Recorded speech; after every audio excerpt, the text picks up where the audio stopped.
It has been a very long time since I've made a video, but I have remained in touch with the matters at hand, and I find myself now and again thinking about the relationships between men and women. Recently, one thing that has caught my attention is a project on Kickstarter called Feminist Style. This project features sets of underwears that says, among other things, slogans such as, "Let's talk about sex," and this printed in bold on the front of the undergarments. It may seem innocuous at first, and I should point out that it has been successfully funded several times. But I did find myself asking the question, does this person actually believe that mere words can stop a rapist? Now you may ask yourself, where do I get the conclusion that this is to stop a rapist?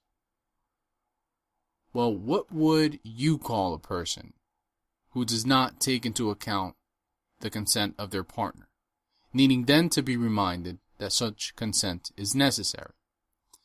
For most of you to go on to explain how this demonizes men is unnecessary. I'd go as far as to say patronizing. But I'll go on, if only for those who may have not connected the dots. Make no mistake, this is directed at men, and in case you didn't gather that from the video and the description, and the fact that it is a feminist-inspired project, one can point out two further characteristics. 1. The words are never spelt backwards so as to allow reading from a mirror, so that maybe women can remind themselves of this fact. And 2, the male garments say, and I quote, "Don't be that guy." There is no equal slogan for women maybe saying, "Don't be that girl." There may be, I'm sure, a case to be made against ill-conceived sex, but how then can you defend only women? By this definition, aren't men just as likely to be a victim? And this being the case, why devote an entire project to supporting only women? And then rather daringly claim that you stand for sexual equality. These and other attempts to square circle are the battles waged by feminists against their own higher faculties.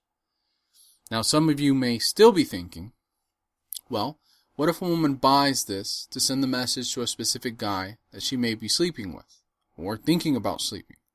Well, why wait to take your clothes off to then start having conversations about sex? Isn't that a rather long and tedious way of making a point?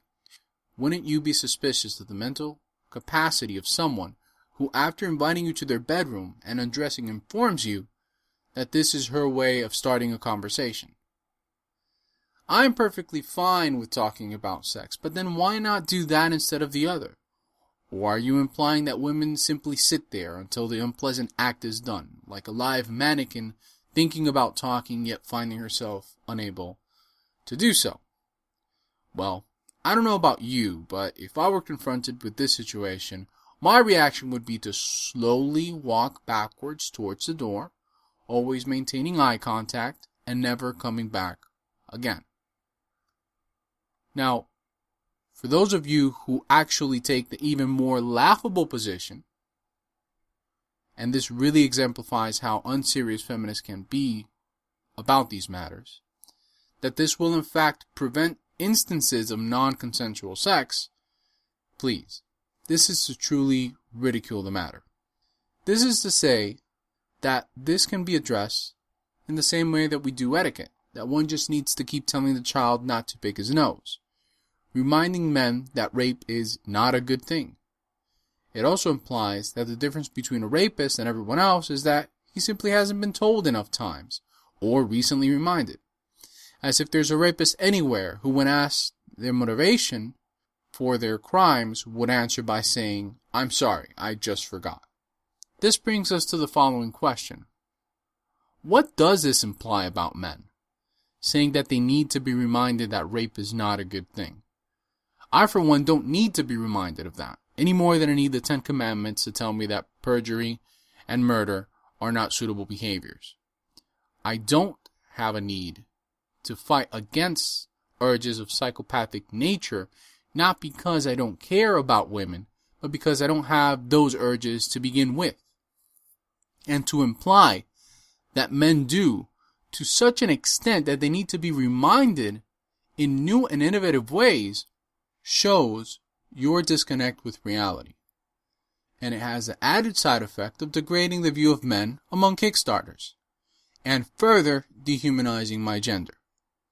It also suggests that men left alone to their own devices will do anything they want, and that what we want the most is to hurt those with whom we choose to form the most intimate bonds of affection.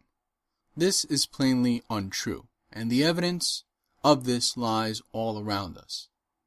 Without inserting here all the men who have died in the name of freedom and democracy, providers, and so on and so forth, I'll simply say that there is an absolute positive pleasure one receives by doing the right thing. Now, is it the case that only women feel this way? No. The truth is, you don't need this. And you don't need feminism. You don't need to belong to a larger congregation that sees women as children, unable to control their own lives, who tell you that you are nothing but a plaything of the patriarchy, that works, of course, in mysterious ways. One could say it's a new devil for a new generation, the new bad guy. Human solidarity and compassion is intrinsic and does not need to be taught. I have the same capacity and capability as any feminist, and even more to behave compassionately. I just don't think they honestly do. If you like what you've heard, please like and subscribe and leave a comment. If you don't like what you heard and you have something to say, then you have to leave a comment. Thank you and have a great day.